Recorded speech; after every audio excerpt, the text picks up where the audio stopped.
Shalom, jumpa lagi dengan saya Pendeta Henry Dunan Sirait dalam program kita Dari Rumah ke Rumah.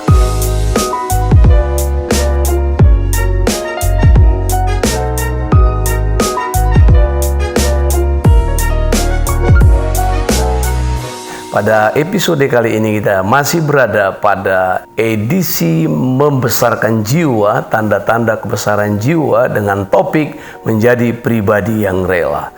Saudara, menjadi pribadi yang rela adalah sebuah sifat yang sangat mulia, adalah sebuah bentuk pengorbanan yang luar biasa. Sesungguhnya menjadi pribadi yang rela adalah menghambakan diri dan menjadi rela.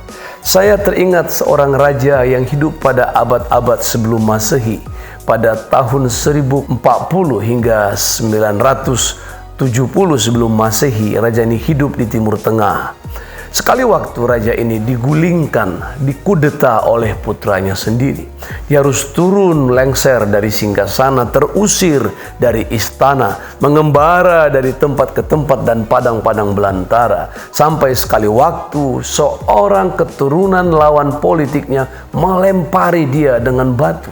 Saudara tahu, melempari orang dengan batu di daerah Timur Tengah itu adalah bentuk penghukuman. Ada hukum rajam di sana. Bayangkan, itu bukan sekedar tindakan begitu ringan, tapi batu yang memang batu-batu yang besar-besar yang pas untuk dilempar diarahkan kepada raja. Raja yang sedang terguling dari istananya, dari tahtanya dan mengembara. Pada waktu itu seorang panglima dari raja ini berkata, "Raja, tuanku, izinkan aku menyeberang dan membunuh anak itu." Tapi apa kata raja itu? "Jangan, tahan. Kalau Allah menggerakkan dia, bagaimana kita bisa menghindar? Siapa tahu Tuhan menyuruh dia untuk berlaku hal itu terhadap saya." Saudara, nampak kedermawanan pada raja ini. Raja ini adalah Raja Daud. Dari keturunannya lah lahir Sang Juru Selamat, Mesias. Tetapi raja ini juga pernah, saudara, berlaku menyakiti Tuhan. Dia pernah berjatuh ke dalam dosa.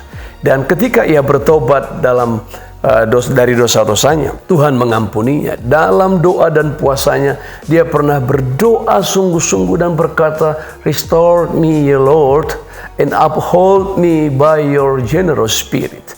Ya Tuhan, lengkapilah aku, baharuilah batinku, lengkapilah aku dengan roh yang rela. Jadi roh yang rela adalah roh pengabdian, roh penghambaan diri. Kenapa kadangkala kita stres, gusar, sakit hati, benci, tidak tenang? Karena kita tidak rela, kita tidak memiliki kedermawanan di dalam jiwa. Sehingga ketika suatu berubah, kita tidak siap. Kita telah membuat konsep diri kita terlalu tinggi melambung. Tapi sesungguhnya, saudara, Allah mau kita menghambakan diri kita, memiliki roh yang rela, hendak menjadi apa kita dan bagaimana Allah memperlakukan kita. Dan saya percaya Tuhan tidak pernah berlaku curang terhadap kita.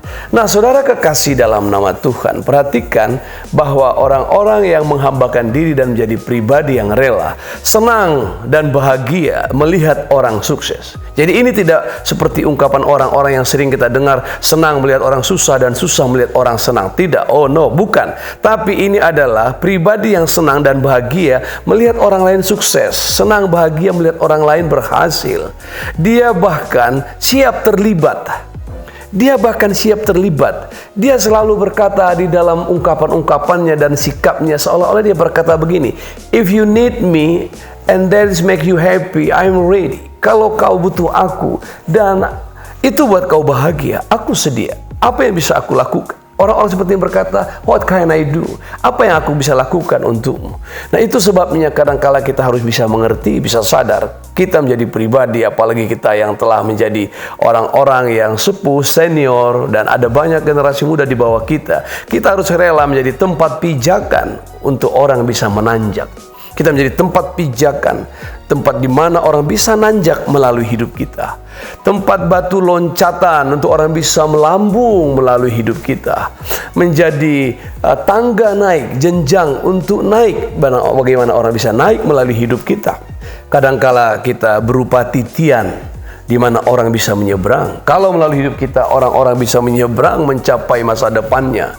Melalui hidup kita, orang bisa sampai dan melewati kita, dia bisa terseberangkan untuk bisa mencapai masa depannya yang baik. Kenapa tidak? Kadangkala, saudara, saya menyadari Saya kadangkala menjadi seperti dermaga sunyi.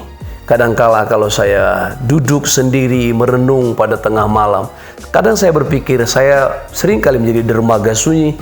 Orang datang dalam hidup saya, lalu berangkat dan saya tinggal lagi. Dermaga yang didatangi oleh kapal-kapal, lalu kapal itu berangkat lagi, dermaga menjadi sunyi. Kita hanya menjadi tempat pemberangkatan para generasi-generasi muda kita. Kadangkala kita berpikir kita harus rela menjadi busur panah. Busur panah harus menjadi semakin lentur. Semakin lentur busur panah, semakin melesatlah anak panah. Kalau busur panah itu kaku, dia sendiri yang patah dan dia tidak pernah bisa melesatkan anak panah. Firman Tuhan berkata bahwa anak-anak muda, generasi muda seperti anak panah yang harus melesat oleh generasi yang lebih tua, dan kita harus lebih lentur sehingga mereka bisa melesat begitu rupa dan melesat jauh mencapai sasaran-sasaran hidupnya di masa depan. Jadi kadangkala bahagia itu bukan saja apa yang kita capai, banyaknya harta dan lain-lain, tapi bahagia itu juga bisa berbentuk kerelaan diri. Bahagia itu satu bentuk kerelaan diri untuk berperan agar orang lain mencapai keberhasilannya. Itu juga adalah kebahagiaan. Rasul Paulus pernah berkata, bagi orang yang lemah, aku menjadi seperti orang yang lemah, supaya aku dapat menyelamatkan mereka yang lemah. Bagi semua orang aku telah menjadi segala-galanya, supaya aku sedapat mungkin memenangkan beberapa orang dari antara mereka. Saudara, mari kita camkan baik-baik. Saya percaya apabila kita menjadi pribadi yang rela menghambakan diri, jiwa kita sehat, kita segar, kita tenang, kita bersukacita, sebab itu menjadi bagian yang tidak terlupakan dan bagian penting bagaimana Allah dipermuliakan dalam hidup kita. Dari saya Henry Dunan Sirait dalam program Dari Rumah ke Rumah, sampai bertemu di episode berikutnya. Shalom, Tuhan Yesus memberkati kita.